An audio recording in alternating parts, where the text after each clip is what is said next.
नमस्कार दोस्तों। एक ऐसी अद्भुत कहानी है जो मैं आज आपको ध्यानपूर्वक सुनाऊंगा और इससे सुनने के बाद आप ज्यादा सोचना, डरना और चिंता सब छोड़ देंगे और आपका मन खुशियों से और प्रसन्नता से भर जाएगा। तो चलिए आज की कहानी की शुरुआत करते हैं। दोस्तों, एक समय की बात है, किसी नगरी में एक युवक रहा करता था। वो युवक अत्यंत दुखी था। वो बहुत निराश था। उसे ये समझ नहीं आ रहा था कि आखिर इस दुनिया में हर व्यक्ति अपने मतलब के लिए ही क्यों जीता है। उसे हर जगह हर कोई केवल स्वार्थी नजर आता था। वह हमेशा यही सोचा करता कि उससे कोई प्यार नहीं करता, उसकी कोई परवाह नहीं करता। सब उससे मतलब के लिए अपने संबंध रखते हैं। मतलब खत्म हो जाते ही सब उसे अपने आप से दूर कर देते हैं। दोस्तों, हमारे जीवन में भी कुछ ऐसा ही होता है। हम भी हमेशा किसी न किसी का साथ ढूंढते ही रहते हैं और जब हमें किसी का साथ नहीं मिल पाता तो हम अपने आप को अकेला महसूस करते हैं, कमजोर महसूस करते हैं। हमें लगता है कि इस दुनिया में हमारे जैसे कोई है ही नहीं। हमें कोई प्यार नहीं करता, हमारी कोई परवाह नहीं करता। लेकिन हम यह भूल जाते हैं कि अंत में तो हर किसी को अकेले ही जाना है। वह व्यक्ति अपने इस अकेलेपन से बहुत परेशान हो चुका था, जिस कारण एक दिन उसने अपना घर छोड़ दिया और एक रास्ते पर निकल पड़ा। उसके मन में कई सारे विचार थे। उन विचारों में मग्न होकर वह उस रास्ते पर आगे की ओर बढ़ता ही जा रहा था। तभी उसे रास्ते में एक आश्रम दिखाई पड़ा। वह उस आश्रम की ओर आगे बढ़ा। तभी उसने देखा कि एक गुरु अपने शिष्यों को ध्यान करना सिखा रहे हैं और उन्हीं शिष्यों में से एक शिष्य ने अपने गुरु से कहा, है गुरु, आखिर यह ध्यान क्या है और इस ध्यान को करने से हमें क्या लाभ? तभी वह गुरु अपने उस शिष्य के इस सवाल का जवाब देते हुए कहते हैं, पुत्र, ध्यान ही सच है और ध्यान हमें अकेला कर देता है। हम जितने ज्यादा अकेले होते जाते हैं उतना ही हम ध्यान में उतरते चले जाते हैं और यही अकेलापन तुम्हें सत्य के मार्ग पर ले जाता है, तुम्हें सत्य की प्राप्ति करवाता है। वह युवक आश्रम के बाहर खड़े होकर यह सब कुछ देख रहा था, सुन रहा था। जैसे ही उसने उन गुरुवर के मुख से यह सारी बातें सुनी, वह दौड़ा दौड़ा उन गुरुवर के पास आया और कहने लगा, है गुरुवर, यदि ध्यान हमें अकेला कर देता है तो इसका मतलब यह हुआ कि मैं इन सब चीजों में श्रेष्ठ हूं। आप तो ध्यान का सहारा लेकर अकेले होते हैं, लेकिन मैं तो ऐसे ही अकेला हूं।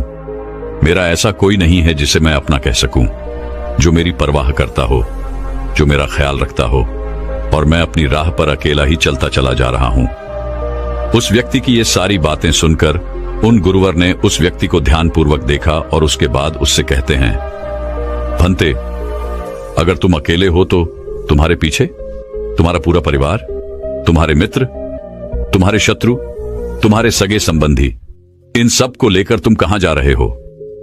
उन गुरुवर के मुख से यह बात सुनकर वह व्यक्ति चौंक उठा और उसने तुरंत ही पीछे मुड़कर देखा तो वहां पर कोई नहीं था। तभी वह उन गुरुवर से कहता है गुरुवर, कौन है मेरे पीछे? कोई तो नहीं, न मेरे परिवार वाले, न मेरे मित्र, न मेरे शत्रु और न ही मेरे सगी संबंधी। मैं तो सबको पीछे छोड़ आया हूं क्योंकि कोई मुझे नहीं पूछता, कोई मेरी परवाह नहीं करता, कोई मेरा ख्याल तक नहीं रखता, यहां तक कि मेरी कोई आवाज तक नहीं सुनना चाहता। लेकिन जब किसी के ऊपर कोई समस्या आती है तो वह मुझे अवश्य याद करता है, पर बाकी समय पर वह मुझे पूछते तक नहीं। उन्हें यह तक खबर नहीं होती कि मैं किस हाल में हूं, मैं जिंदा भी हूं या नहीं। उन सबको इन सब चीजों से कोई फर्क नहीं पड़ता। उन गुरुवर ने उस व्यक्ति की यह सारी बातें ध्यानपूर्वक सुनी और उसके बाद उस युवक से कहते हैं, भंते, तुम सही कह रहे हो, लेकिन जब तक तुम इन सभी को छोड़कर नहीं आते तब तक तुम भला अकेले कैसे हो सकते हो? वह व्यक्ति एक बार फिर से आश्चर्यचकित होकर पीछे मुड़कर देखता है और फिर उन गुरुवर से कहता है गुरुवर, यहां पर तो कोई नहीं है, मैं अकेला ही यहां पर आया हूं। लग रहा है कि आप मेरा मजाक उड़ा रहे हैं। मेरे पीछे कोई नहीं है, आप खुद देख सकते हैं, तो फिर आप ऐसा क्यों कह रहे हैं कि जाओ और इन्हें छोड़कर आओ? जब मेरे साथ कोई है ही नहीं तो मैं भला उन्हें कहां छोड़ूं, कैसे छोड़ूं? उस युवक की ये सारी बातें सुनकर वह गुरुवर मुस्कुराने लगे और उस युवक से कहते हैं, भंते, आखिर तुम मुझसे क्या चाहते हो? इस पर वह युवक उन गुरुवर से कहता है गुरुवर, मैं आपका शिष्य बनना चाहता हूं, मुझे कोई साथी चाहिए, मुझे अपना शिष्य बना लीजिए, मैं जीवन भर आपका आभारी रहूंगा। उस युवक की यह बातें सुनकर उन गुरुवर ने कहा, भंते, तुम चाहो तो यहां पर 1 महीने रह सकते हो। उसके बाद ही मैं यह निर्णय कर पाऊंगा कि क्या मुझे तुम्हें अपना शिष्य बनाना चाहिए या फिर नहीं। लेकिन तुम्हें मेरी एक बात माननी होगी। तुम्हें इन 30 दिनों के अंदर ध्यान का अभ्यास करना होगा। अगर तुम ये कर सकते हो तो तुम यहां पर अगले 1 महीने के लिए रुक सकते हो, अन्यथा तुम्हारे लिए यहां पर कोई जगह नहीं। उस व्यक्ति ने काफी सोच विचार कर उन गुरुवर से कहा, है गुरुवर, आप जैसा कहेंगे मैं वैसा ही करूंगा। आप चाहते हैं कि मैं इन 30 दिनों में ध्यान का अभ्यास करूं, तो मैं यह करने के लिए तैयार हूं। उस व्यक्ति ने उन गुरुवर की बात मान ली और आश्रम में ही रुक गया। अगले दिन सुबह सुबह वह गुरुवर उस व्यक्ति के पास आए और उस व्यक्ति से कहने लगे, भंते, तुम किससे बात कर रहे हो? तुम्हारा ध्यान कहां है? इस पर वह व्यक्ति जवाब देते हुए कहता है गुरुवर, मेरे साथ तो कोई नहीं है, मैं भला किससे बात करूंगा, मैं तो अकेला हूं। तभी वह गुरुवर उस व्यक्ति से कहते हैं, ठीक है, लेकिन अब ध्यान लगाओ, क्योंकि तुमने मुझे वचन दिया था कि इन 30 दिनों में तुम ध्यान का अभ्यास करोगे। उन गुरुवर के कहने पर वो व्यक्ति ध्यान करने बैठ जाता है। लेकिन पहले दिन उसे ध्यान करने में बहुत तकलीफें आती हैं, बहुत सारी परेशानियों का सामना करना पड़ता है। यहां तक कि वो ढंग से लगातार बैठ भी नहीं पा रहा था। उसके पैर मानो सुन्न से हो जाते और उसका पैर मानो काम करना ही बंद कर देता। ये सारी बातें वह गुरुवर देख रहे थे।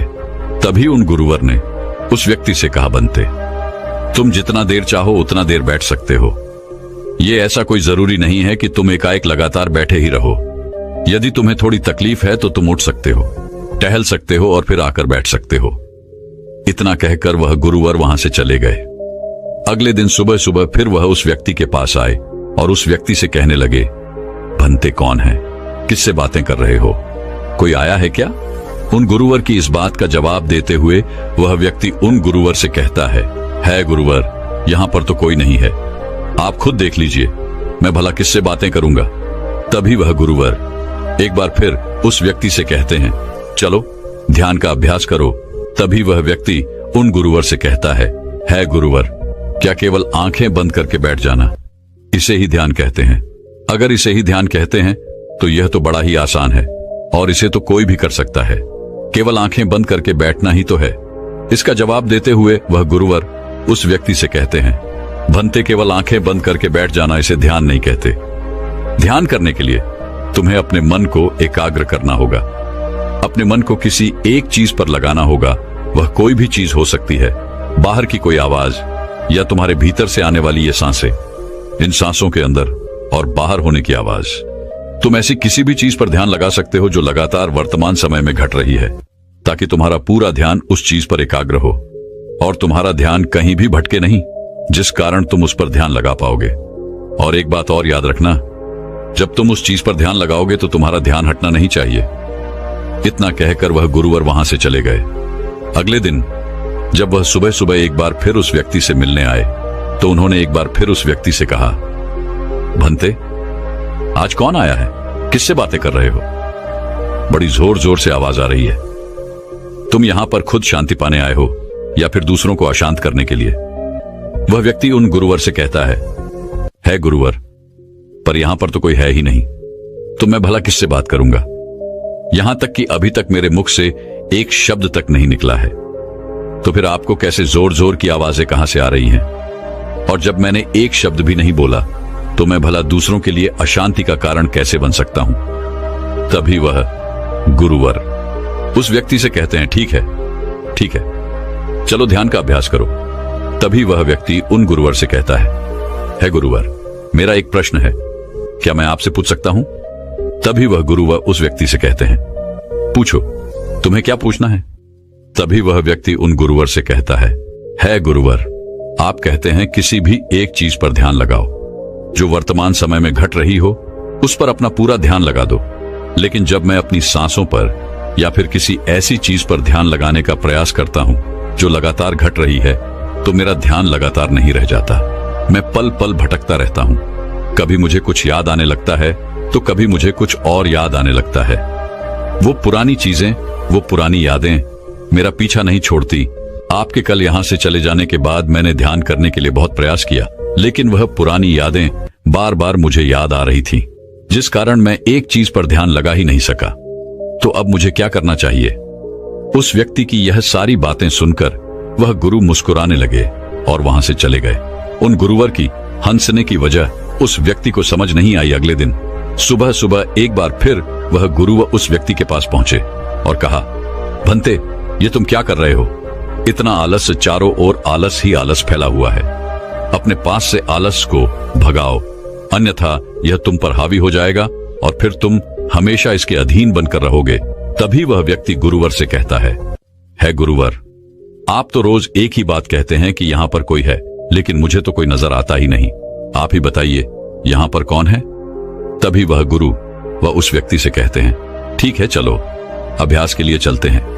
तभी वह व्यक्ति उन गुरुवर से कहता है गुरुवर, मेरा एक प्रश्न है, आपकी आज्ञा हो तो मैं आपसे पूछना चाहता हूं। है गुरुवर। उस व्यक्ति से कहते हैं, हाँ पूछो, क्या प्रश्न है तुम्हारा? तभी वह व्यक्ति उन गुरुवर से कहता है गुरुवर, आपकी कृपा से अब मैं पहले से बेहतर तरीके से ध्यान कर पा रहा हूं, लेकिन अभी भी मुझे एक समस्या आ रही है, और वह यह है कि जब भी मैं अपनी सांसों पर ध्यान देता हूं तो मेरा मन एकाग्र तो होता है और मैं पहले से ज्यादा और अच्छी तरह से ध्यान भी लगा पाता हूं, लेकिन ध्यान लगाते लगाते मुझे नींद आने लगती है और मैं सो जाता हूं। फिर उसके बाद मुझसे ध्यान नहीं हो पाता। उसके बाद केवल बस मुझे नींद ही नींद आती रहती है और मैं ध्यान की तरफ फिर अपने आप को मोड़ नहीं पाता। उस व्यक्ति की यह बात सुनकर वह गुरुवर उस व्यक्ति से कहते हैं, यह तो अच्छी बात है। इतना कहकर वह वहां से चले जाते हैं।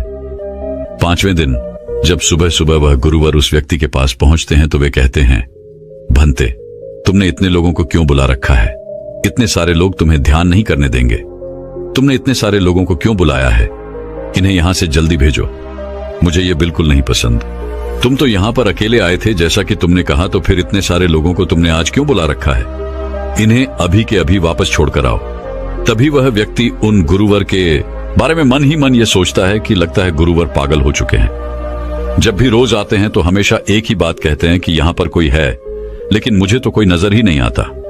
बड़ी विनम्रता से उन गुरुवर से कहा, है गुरुवर, शायद आपकी आंखें जो देख पा रही हैं वह मैं नहीं देख पा रहा हूं। मुझे तो यहां पर कोई नजर नहीं आता।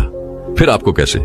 यहां पर लोग ही लोग नजर आ रहे हैं। फिर गुरुवर उस व्यक्ति से कहते हैं, अच्छा ठीक है, चलो अब ध्यान का अभ्यास करते हैं। तभी वह व्यक्ति उन गुरुवर से कहता है गुरुवर, मुझे ध्यान के वक्त नींद आती थी।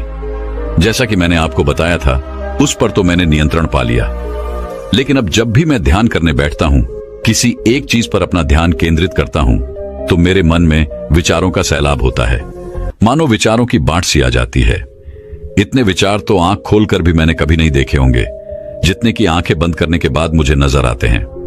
और इन विचारों में कुछ ऐसे विचार भी मेरे मन में आते हैं जिनके बारे में आज तक मैंने सोचा तक नहीं है। मुझे उनके बारे में कुछ भी नहीं पता। ये सब क्यों हो रहा है गुरुदेव? उन गुरुवर ने उस व्यक्ति की यह बात सुनकर उस व्यक्ति से कहा, अच्छा ऐसा हो रहा है। इतना कहकर वह गुरुवर वापस चले गए।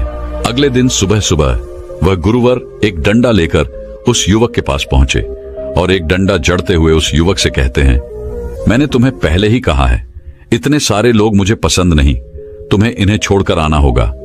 आखिर तुम रोज रोज इन्हें क्यों ले आते हो? इतनी भीड़ इकट्ठा करके तुम्हें क्या लाभ? आज के बाद यह यहां पर नहीं आने चाहिए। इस बात का ख्याल रखना। यदि आज के बाद यहां पर कोई भी नजर आया और तुम्हारी बक बक मुझे सुनाई पड़ी, तो मैं तुरंत ही तुम्हें इस आश्रम से निकाल दूंगा। तभी वह व्यक्ति बड़ी विनम्रता से उन गुरुवर से कहता है गुरुर, मुझे तो यह समझ नहीं आता कि मुझे कोई नजर ही नहीं आता, लेकिन आप रोज एक ही बात कहते हैं कि यहां पर मैंने भीड़ इकट्ठी कर रखी है। जिन लोगों को भी मैंने लाया है उन्हें मुझे छोड़कर आना होगा, लेकिन मैं आपसे हर रोज एक ही बात कहता हूं कि मुझे कोई नहीं नजर आता, ना ही मुझे कोई यहां पर दिखाई पड़ता है और ना ही मैं अपने मुख से एक शब्द भी निकालता हूं, लेकिन फिर भी आप कहते हैं कि आपको लोगों की आवाजें सुनाई पड़ रही हैं। तभी वह गुरुवर है उस व्यक्ति की इस बात का जवाब देते हुए कहते हैं, क्या तुम्हारे मित्र, तुम्हारे परिवार वाले, तुम्हारे सगे संबंधी, तुम्हारे शत्रु, तुम्हारी इच्छाएं, तुम्हारी वासनाएं, ये सब क्या तुमसे मिलने नहीं आते? वह व्यक्ति उन गुरुवर से कहता है, नहीं गुरुदेव, मुझसे कोई मिलने नहीं आता। मैं तो यहां पर अकेला ही आया था और अभी भी मैं अकेला ही हूं, मेरा कोई नहीं। तभी वह गुरु व क्रोधित होकर उस झंडे से उस व्यक्ति पर एक और प्रहार करते हैं और कहते हैं, अभी बैठो, अभी ध्यान लगाओ, और यदि तुम्हारे ध्यान में कोई भी आता है तो मुझे बताओ। वह व्यक्ति उन गुरुवर की बात मान लेता है और तुरंत ही ध्यान करने बैठ जाता है। कुछ देर तक तो वह काफी शांत रहता है, लेकिन कुछ देर बाद ही वह उन गुरुवर से कहता है गुरुदेव, मेरा भाई मुझसे मिलने आया है, साथ में मेरे पिताजी भी हैं। दोनों बहुत दुखी हैं क्योंकि मैं उन्हें छोड़कर यहां जो चला आया हूं। मेरे भाई की तबीयत भी कुछ ठीक नहीं लग रही। वह मुझे बुला रहे हैं। मेरे बड़े भाई की पत्नी अर्थात मेरे भाभी मेरे बड़े भाई के साथ अच्छा व्यवहार नहीं कर रही, और तो और मेरी प्रेमिका भी आई हुई है। वह मुझसे पूछ रही है कि क्या तुम मुझसे शादी करोगे या फिर मैं किसी और से शादी कर लूं। वह भी बहुत दुखी नजर आ रही है। और इतना ही नहीं, मेरे कुछ मित्र भी पीछे खड़े हैं जिनसे मैंने कुछ कर्ज लिए थे। आज वो मुझसे अपना कर्जा मांगने आए हैं, मुझे धोखेबाज कह रहे हैं, मुझे अपशब्द बोल रहे हैं, और वो साथ में मेरे कुछ शत्रुओं को भी लाए हैं। लेकिन मेरे शत्रु मुझे मारना नहीं चाहते। वह तो यह कह रहे हैं कि तू तो पहले से ही मरा हुआ है, तुझे और क्या मारना। इतना कहकर वह व्यक्ति कुछ देर के लिए शांत हो गया, लेकिन उसी के बाद फिर कुछ देर बाद वह एक बार फिर से उन गुरुवर से कहने लगा है, गुरुवर, अब मेरे पास एक बहुत बड़ा घर है, इसे मैंने खरीद लिया है। मैं, मेरे पिता, मेरी माता, मेरा भाई, मेरी भाभी सभी इसमें बहुत मिलजुल के रह रहे हैं। हम बहुत खुश हैं। मैं अब अपने मित्रों से अत्यधिक अमीर हूं। मेरे पास बेशुमार धन दौलत है, और तो और मैंने अपनी प्रेमिका से शादी भी कर ली है और इसका जश्न मना रहे हैं। इतना कहकर वह व्यक्ति एक बार फिर शांत हो गया और फिर कुछ देर बाद और फिर एक बार उन गुरुवर से कहता है गुरुवर, मुझे कोई मारने का प्रयास कर रहा है। लगातार वो मुझ पर प्रहार कर रहा है। मैं उसका चेहरा देखने का प्रयास कर रहा हूं, लेकिन मुझे उसका चेहरा नजर नहीं आ रहा। इतना कहते कहते वह उन गुरुवर से कहता है, गुरुदेव, ये तो आप हैं जो मुझे मार रहे हैं और यह भी कह रहे हैं कि इतनी भीड़ को लेकर क्यों आए हो और इन्हें लेकर कहां जा रहे हो। मेरे साथ तुम्हें अकेले ही चलना होगा। इतना कहकर वह व्यक्ति ध्यान से उठ गया और उनको रुके चरणों में गिर पड़ा और उनसे कहने लगा, है गुरुदेव, आप सही थे। आप जो हमेशा कहते थे कि इस भीड़ को लेकर मैं कहां जा रहा हूं, आप हमेशा यही कहते थे कि इन सबको छोड़कर आओ, लेकिन मुझे कोई नजर नहीं आता था। लेकिन आज मैंने उन सबको देख लिया जिन्हें मैं अपने साथ लेकर आया था, जिन्हें मैं अपने साथ लेकर घूम रहा था। हर कोई मेरे साथ ही है, मेरे पास है। लेकिन मैं ये सोच रहा था कि आखिर मैं इतना बेचैन क्यों हूं और मेरी बेचैनी की वजह क्या है। उस व्यक्ति की यह सारी बातें उन गुरुवर ने ध्यानपूर्वक सुनी और उसके बाद वो वहां से चुपचाप उठकर चले गए। उसके बाद से वो गुरुवर उसके पास कभी नहीं आए। लेकिन वह व्यक्ति हर रोज ध्यान का अभ्यास कर रहा था और पूरे 1 महीने बाद जब वह उन गुरुवर के पास पहुंचा तो उन गुरुवर से कहने लगा है, गुरुवर, जैसा कि आप कहते थे कि मैं हमेशा अपनी भीड़ को अपने साथ लेकर घूमता हूं, तो आज मैंने उस भीड़ को विदा कर दिया है और अब मैं बिल्कुल अकेला हूं। मेरे साथ कोई नहीं, मेरे साथ आप भी नहीं है, यहां तक कि मैं खुद अपने साथ नहीं हूं। मैं एक परम शांति महसूस कर रहा हूं। अब मुझे ऐसा प्रतीत होता है कि अब मेरे जीवन में कोई समस्या नहीं है, कोई समाधान नहीं है। मैं बहुत हल्का महसूस कर रहा हूं, मैं बहुत अच्छा महसूस कर रहा हूं, और इस शांति में जो आनंद है इसका क्या कहना। तभी वह गुरुवर उस व्यक्ति से कहते हैं, भंते, अगर तुम चाहो तो इस अकेलेपन को लेकर तुम अपनी दुनिया में वापस जा सकते हो। अव्याधि, तुम उस संसार में वापस भी लौट जाओ। भले ही लोग तुम्हारे आसपास क्यों न रहे, भले ही पूरी भीड़ तुम्हारे साथ क्यों न रहे, लेकिन फिर भी तुम अकेले ही रहोगे। फिर चाहे वह तुम्हारे रिश्तेदार हो, सगे संबंधी हो, परिवार वाले हो, तुम्हारे मित्र, तुम्हारे शत्रु, तुम्हारी भावनाएं या फिर तुम्हारी प्रेमिका, इन सब के साथ रहकर भी तुम पूर्ण रूप से अकेले ही रहोगे। और इतना ही नहीं, तुम्हारे जीवन में जब भी कोई बुरी परिस्थितियां आएंगी तब भी तुम बिल्कुल अकेले और शांत रहोगे और तुम हर परिस्थितियों का समाधान निकालने में भी अब पूरी तरह सक्षम हो चुके हो। और यदि अब तुम चाहो तो मैं तुम्हें अपना शिष्य बना सकता हूं, क्योंकि हो सकता है तुम्हें यह लग रहा हो कि यह 30 दिन तो पूरे खत्म हो चुके, लेकिन ध्यान का मार्ग अभी शुरू हुआ है। और याद रहे कि अभी तो बहुत कुछ सीखना है, जानना है, लेकिन कुछ रखना नहीं है। यह मार्ग अभी शुरू हो रहा है और यह मार्ग अति लंबा है और इस मार्ग की शुरुआत शांति से ही होती है। तभी वह व्यक्ति उन गुरुवर को प्रणाम करता है और उनसे कहता है गुरुवर, मैं अपने घर वापस लौटना चाहता हूं, अपने उस संसार में वापस जाना चाहता हूं ताकि मैं अपनी जिम्मेदारियों को निभा सकूं और साथ ही साथ इस मार्ग पर भी आगे बढ़ सकूं। यदि आपकी आज्ञा हो। इतना कहकर वह व्यक्ति शांत हो गया। तभी वह गुरु मुस्कुराने लगे और उस व्यक्ति से कहते हैं, भंते मन शांत हो तो सब हो सकता है। तुम संसार में रहकर भी अकेले रह सकते हो, लेकिन एक बात याद रखना कि हमें सीखना बहुत कुछ है, जानना बहुत कुछ है, लेकिन रखना कुछ भी नहीं। अब तुम जा सकते हो, तुम्हारा कल्याण हो। तो दर्शकों, चलिए अब ज्यादा सोचने के ऊपर अगली कहानी की शुरुआत करते हैं। संपूर्ण मानव जाति एक दौड़ में लगी हुई है, एक ऐसी दौड़ जो कभी पूरी नहीं होती, जो उसके जन्म के साथ शुरू होती है और मरने तक उसका पीछा नहीं छोड़ती। लेकिन क्या कभी आपने ध्यान दिया है कि यह दौड़ किस चीज की है? जरा ठहरकर खुद से पूछिए कि आप किसके पीछे दौड़ रहे हैं और वास्तव में क्या यह दौड़ कभी पूरी हो सकती है? जिन भौतिक सुख सुविधाओं को इकट्ठे करने में इंसान लगा रहता है, क्या वास्तव में वो भौतिक सुख सुविधाएं उसे शांति या फिर आनंद प्रदान कर सकती है? सिकंदर ने मरने से पहले अपने सभी मंत्रियों को कहा था कि जब मेरी अर्थी उठाई जाए तो मेरा शरीर ढका हुआ नहीं होना चाहिए, मेरी हथेलियां खुली होनी चाहिए, ताकि सारी दुनिया यह देख सके कि जो सिकंदर पूरी दुनिया को जीत सकता था, वो भी अपने साथ कुछ नहीं ले जा सका। उसके हाथ खाली के खाली रह गए। लेकिन जीवन की बागडोर ऐसी होती है कि उसे कभी ठहरने का वक्त ही नहीं मिलता। कभी वह सोच विचार ही नहीं करता कि जीवन का सबसे बड़ा सुख क्या है और इसके विपरीत जीवन का सबसे बड़ा दुख क्या है। सुख सुविधाएं तो बहुत लोग इकट्ठा कर लेते हैं, लेकिन सही मायने में उसका भोग कितने लोग कर पाते हैं? वही भौतिक वस्तुएं जो उसने अपने आनंद, अपनी शांति के लिए संग्रहित की थी, वही सुख सुविधाएं उसके दुख का कारण बन जाती हैं। जब पैसा नहीं कमाया था तो पैसा ना होने का दुख था, और जब पैसा कमा लिया तो वही पैसा उसके बच्चों के लिए या उसके लिए झगड़े का कारण बन जाता है। तो फिर कैसे सुख सुविधाएं, किन चीजों के पीछे आप भाग रहे हो?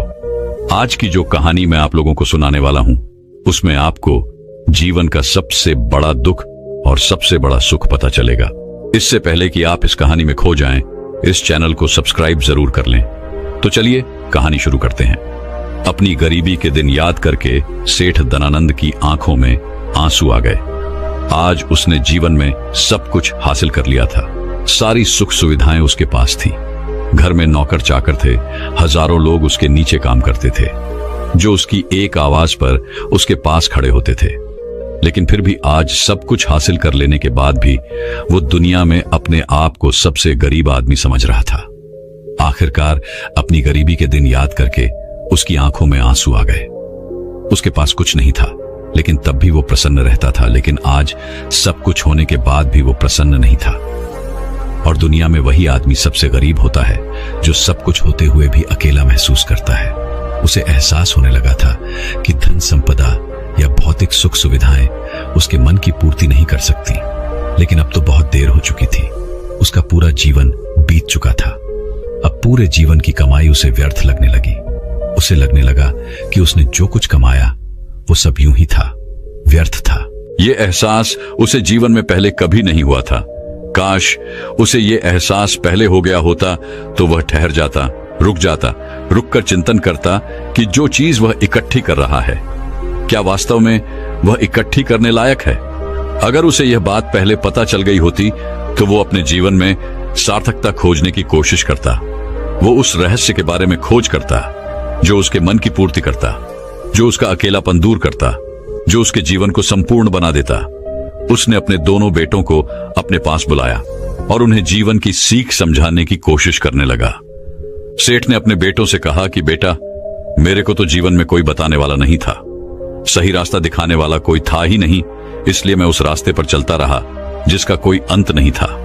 और आखिर में पहुंचकर मुझे महसूस हुआ कि जितना रास्ता मैं तय करके आया हूं उतना ही रास्ता बाकी और है। शायद मैं गलत रास्ते पर निकल पड़ा था और अब इतना समय नहीं बचा कि मैं नए रास्ते पर फिर से नया सफर शुरू करूं।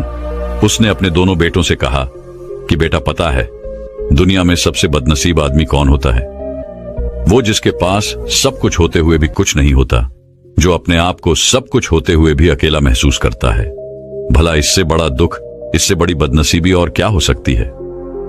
यह सुनकर उसके बड़े बेटे ने कहा कि पिताजी सब कुछ तो आपके पास है, धन संपदा, पूरा परिवार, सारी खुशियां आपके पास है, लेकिन फिर भी आप अपने आप को बदनसीब क्यों समझते हैं? उसका बड़ा बेटा वह नहीं समझ पा रहा था जो उसके पिता उसे समझाने की कोशिश कर रहे थे। फिर भी उसने अपनी बात को समझाने की कोशिश करते हुए कहा, अभी तुम्हें लगता है कि जीवन में तुम्हारे पास सब कुछ है। मुझे भी तुम्हारे उम्र में ऐसा ही लगता था, लेकिन अब मैं बूढ़ा हो चला हूं। कुछ समय बाद मेरी मृत्यु भी नजदीक है और अब मुझे एहसास हो रहा है कि दुनिया में तो सब कुछ पीछे छूट जाता है। घर, परिवार, रुपया, पैसा, धन संपदा, सब कुछ यही रह जाता है और आखिर में मेरे साथ जाएगा क्या? क्या मैं दुनिया में सबसे अकेला इंसान नहीं हूं? क्या मैं दुनिया का सबसे बदनसीब आदमी नहीं हूं, जिसके पास सब कुछ होते हुए भी वह अपने साथ कुछ भी नहीं ले जा सकता? सेठ के बेटे ने सेठ से सवाल पूछा कि पिताजी फिर दुनिया में क्या इकट्ठा करना चाहिए? ऐसे तो हर इंसान अकेला ही होता है। कौन इंसान इस दुनिया में भला ऐसा होता है जो अपने साथ इस दुनिया की सुख सुविधाएं या फिर अपना परिवार को साथ लेकर जाता है? सब लोग तो अकेले ही जाते हैं। फिर तो दुनिया में हर एक आदमी बदनसीब ही हुआ।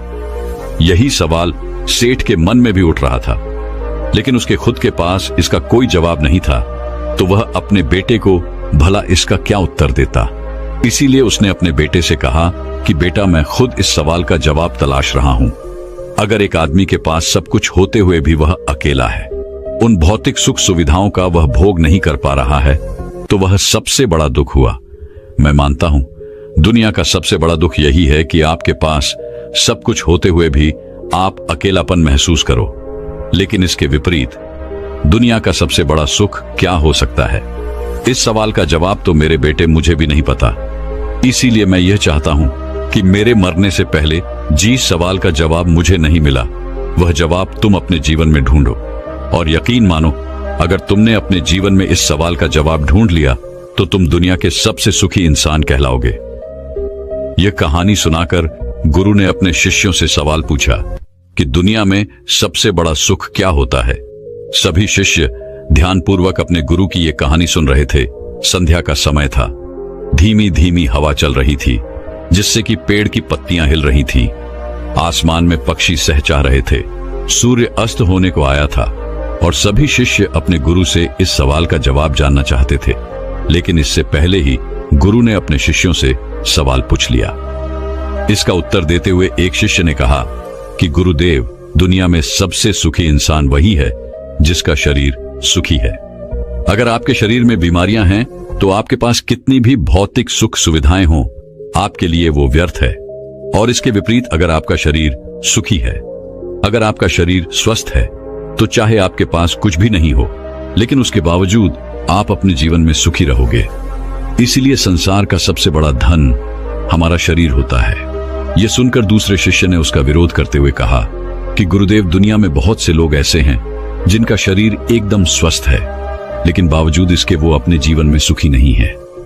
मैं मानता हूं कि जीवन में सबसे ज्यादा सुखी वही इंसान है जिसका मन सुखी है। गुरु ने अपने इस शिष्य से सवाल किया कि अच्छा ये बताओ कि मन को सुखी किस प्रकार किया जा सकता है। इसका जवाब देते हुए उस शिष्य ने कहा कि गुरुदेव, मन कभी भी संतुष्ट नहीं होता है। अगर हम किसी प्रकार मन को संतुष्ट करना सीख लें तो फिर हम किसी भी परिस्थिति में आनंद और शांति से रह सकते हैं। लेकिन समस्या यही होती है कि मन का भला कभी होता ही नहीं है। मन को चाहे कितना भी खिला दो, लेकिन उसकी भूख कभी पूरी नहीं होती। चाहे उसको कितना ही धन दे दो, लेकिन बावजूद इसका लालच बढ़ता ही जाता है। अब गुरु ने सभी शिष्यों को समझाना शुरू किया। गुरु ने कहा कि अज्ञानतावश मनुष्य कभी यह समझ नहीं पाता कि उसका मन हमेशा से खाली था, लेकिन व्यर्थ की चिंताएं, व्यर्थ के लक्ष्य अपने जीवन में बनाकर उसने अपने मन को बांध लिया। जिस मन की प्रवृत्ति हमेशा खाली रहने की थी, उसने उस मन को कूड़े कचरे से भर लिया। इसीलिए वह मन जो बचपन में हमेशा खाली रहता था, हर चीज में, हर खेल में आनंद ढूंढ लेता था, अकेले में भी आनंद पूर्वक, शांति पूर्वक रहता था, अब वही मन सब कुछ मिल जाने के बाद भी हमेशा दुखी रहता है। लेकिन अगर इंसान सिर्फ वर्तमान में रहना सीख ले, सिर्फ इतना सा होश प्रकट कर ले कि उसे हमेशा वर्तमान में रहना है, ना तो भविष्य की कल्पनाओं में, ना अतीत की यादों में, सिर्फ वर्तमान में, सिर्फ इस एक सूत्र से वो अपने पूरे जीवन को बदल सकता है। वर्तमान में रहकर सभी सूक्ष्म सुविधाओं का भोग करना, पूर्ण होश के साथ, पूर्ण आनंद के साथ हर एक चीज का भोग करना, सिर्फ यही जीवन को सुखी बना सकता है। हम हर चीज को, हर काम को, हर रिश्ते को आधे अधूरे मन से निभाते हैं। जैसे कि खाना खाते समय हमारा दिमाग कहीं रहता है, हमारा शरीर कहीं रहता है, और इसीलिए जब शरीर और मन में दूरी पैदा होती है तो उससे तनाव पैदा होता है। अगर आपका शरीर और आपका मन और मस्तिष्क सभी एक जगह पर संगठित होना सीख लें, तो फिर आप अपने जीवन में उस शांति, उस आनंद का एहसास कर पाएंगे जो बड़े बड़े योगी पहाड़ों में तपस्या करके प्राप्त करते हैं। लेकिन इसके लिए जीवन में ज्ञान के प्रकाश का उदय होना बहुत आवश्यक है, क्योंकि अज्ञानता में आप अपने मन को कभी नहीं समझ पाएंगे। मन को समझना इस दुनिया का सबसे कठिन कार्य होता है। अगर आप अपने मन को जबरदस्ती वर्तमान में खींच कर लाने की कोशिश करेंगे तो आप बहुत जल्दी परेशान हो जाएंगे। ये कार्य बड़े धीरे धीरे, बड़ी निष्ठा और प्रेम के साथ किया जाता है, बड़े संयम के साथ किया जाता है। अगर आप इसको जबरदस्ती करने की कोशिश करेंगे तो आप तनाव में आ जाएंगे, आप बहुत जल्दी हार मान लेंगे। इसलिए कदम कदम पर आगे बढ़ा जाए तब मंजिल सामने ही है। और यह कहकर गुरु ने सभी शिष्यों से कहा कि अब हम ध्यान करेंगे। ध्यान करने से मनुष्य का मन, उसका मस्तिष्क वर्तमान में स्थापित होना सीख जाता है। धीरे धीरे प्रतिदिन ध्यान का अभ्यास करने से वह उस आनंद और शांति का अनुभव कर पाता है जो सांसारिक वस्तुओं में कहीं नहीं मिलता, जो किसी भौतिक सुख सुविधा में नहीं मिलता। और इसके बाद सभी शिष्य अपने गुरु के साथ ध्यान में लीन हो गए। दोस्तों, मैं उम्मीद करता हूं कि यह कहानी सुनने से आपके जीवन में अच्छे बदलाव आए होंगे। आपको इस वीडियो से क्या सीखने मिला, ये कमेंट करके जरूर बताएं, और अपने परिवार, दोस्तों या आपके करीबी इंसान के साथ ये कहानी शेयर करके उन्हें भी इस ज्ञान से परिचित करवाएं। बाकी अगर आपको ये वीडियो दिल से अच्छी लगी हो, ऐसे ही स्टोरी सुनने के लिए मेरे YouTube चैनल नमो इंस्पायर्ड को सब्सक्राइब करें और बेल आइकॉन दबाना मत भूलें। साथ में मेरे वीडियो को लाइक और शेयर करें। चलिए अगले दिन मिलते हैं नई स्टोरी के साथ। तब तक रखिए अपना बेहतर ख्याल। धन्यवाद।